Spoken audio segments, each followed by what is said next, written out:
And that's really the beauty of poetry, is you don't necessarily need your poem to tell a story explicitly. Poetry at its heart is an attempt to convey a feeling in a unique and interesting way. And I feel like Lana Del Rey is doing that very well here.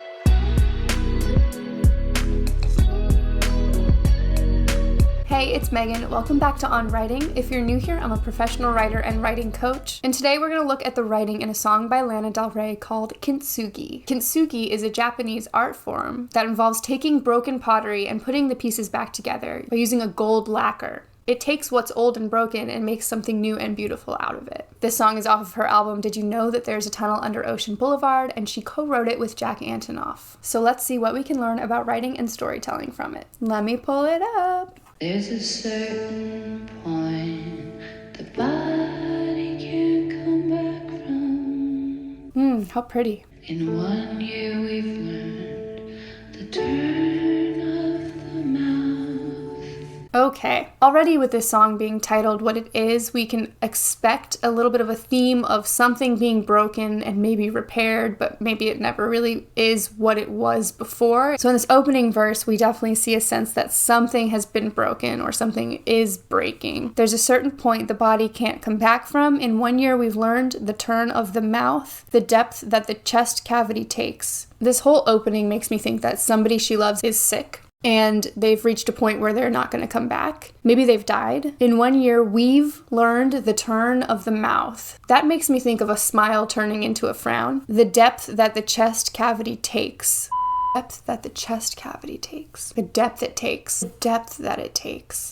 I'm going to think on that a little bit more. I was there for the third 'cause I couldn't be. Chucky was there for 3 out of 3. I was there for the third because I couldn't be there for the one who was closest to me. There for the one who was closest to me. That makes me wonder, is this a third death? Interesting. But I can't say I run when things get hard. But I can't say I'd run when things get hard. It's just that I don't trust myself with my heart. So she doesn't think she's a runner when things get tricky, but she doesn't trust herself with her heart. Break a little more, 'cause they say that's what it's for. She's had to let it break a little more, 'cause they say that's what it's for. It feels very reflective so far. It's almost like a diary entry that she's writing down, and she's reflecting on something that's happened. It's difficult, and she's thinking introspectively about how she responds to it. But I've had to let it break a little more. So she's trusting herself with her heart a little bit more. They say that's what it's for. Who's they? That's how the light shines in. We get the sense of breaking, tying into the idea of kintsugi. But that's how the light shines in, I believe, is a reference to Leonard Cohen's song Anthem. There is a crack in everything. That's how the light gets in. We love a Leonard Cohen reference. This song is really sad, okay. And then laughing, and I'm on the side with my tears streaming down. Okay. Everyone was there. They were standing and laughing. I just pictured at a funeral maybe, or maybe she's in her normal life and everyone's around and they're fine, but she's not. We don't really get a sense of where there is, but she has her tears streaming down, and she connects the two by using a similar pattern of writing where she says standing, laughing, streaming. He thought mine was his to cough into his mouth. There's something about the clutch of the wrist. He thought mine was his to carve into his mouth. That is an interesting line. I feel like that's alluding to something that's not so great, but the word carve is an interesting verb. It's not pleasant. So there's something about the clutch of the wrist. Somebody's grabbing her wrist, and it's not like, it doesn't seem super tender. He thought mine was his to carve into his mouth. So to carve her wrist into his mouth. Interesting. Carving her wrist, not carving her wrist with his mouth. Carving her wrist into his mouth. Almost gives me like vampire feelings, like he's biting her wrist to like suck the life out of her. But it could be something else. If you have theories, let me know. It's all of the ways when you see someone dying, you sea of your gaze flash. I like this line a lot. When you see someone dying, you see all your days flash in front of you, and you think about who would be with you. And then there's Donahue. I almost think about that in two ways. One, she thinks about all of the days she had with that person, and those days flash in front of her. And then I also think she sees all of her own days, the days she has left, flash in front of her. And she wonders who will be with me when I'm in this person's place. Daddy, I miss them.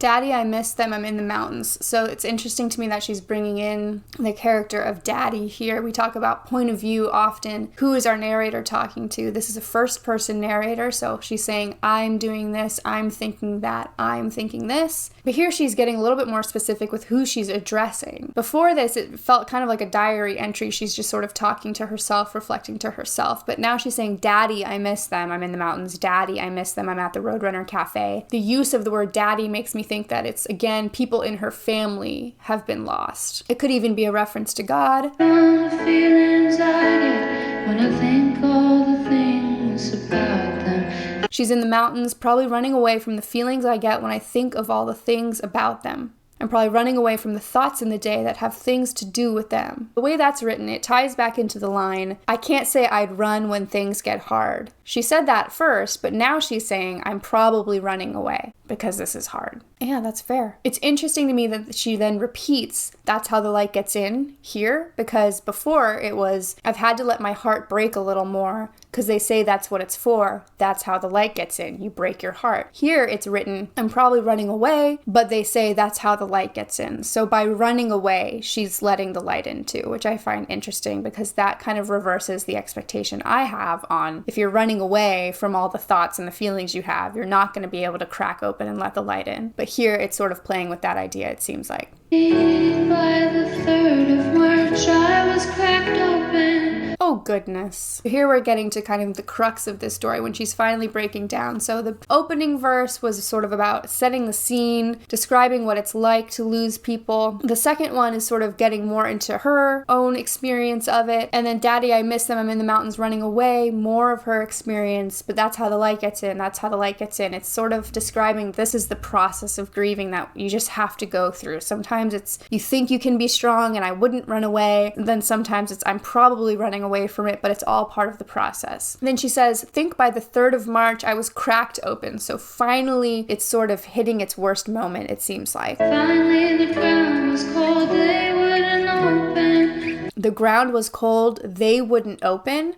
That made me think the graves wouldn't open for some reason. I could be wrong. Brought by the sunlight of the spirit to pour into rain. Brought by the sunlight of the spirit to pour into rain. There's a name for it in Japanese, it's kintsugi. So I feel like the hardness of the cold ground feels like the shards of pottery that are broken. Brought by the sunlight of the spirit to pour into rain, that feels like the gold lacquer that's putting the pieces together. There's a name for it in Japanese, it's kintsugi, so there she's drawing that parallel very clearly to kintsugi. Anyone left who knows songs that I sing?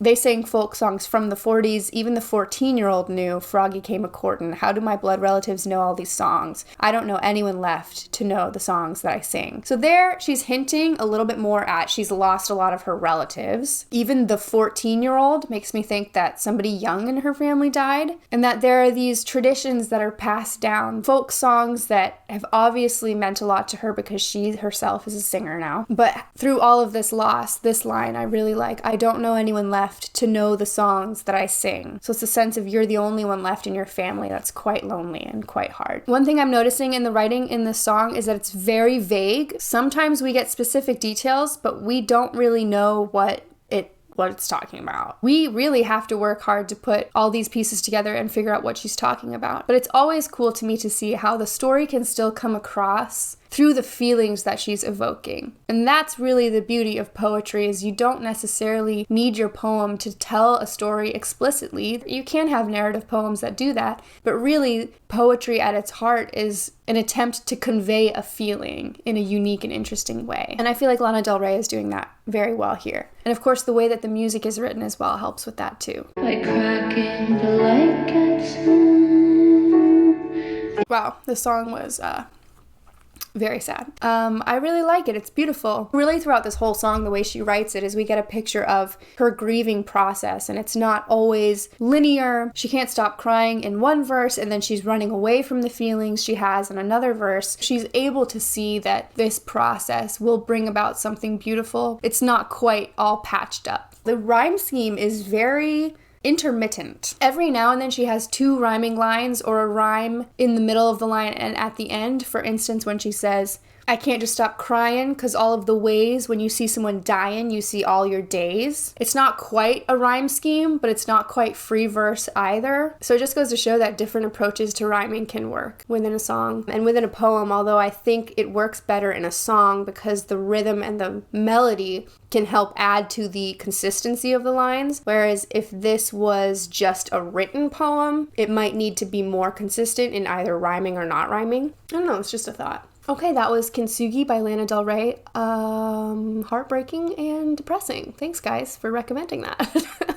I'm kidding. I do love a sad song.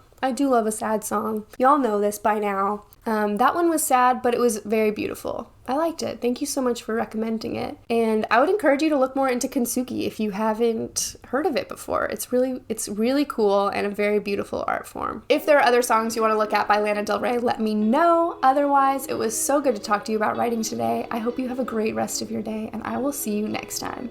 Take care.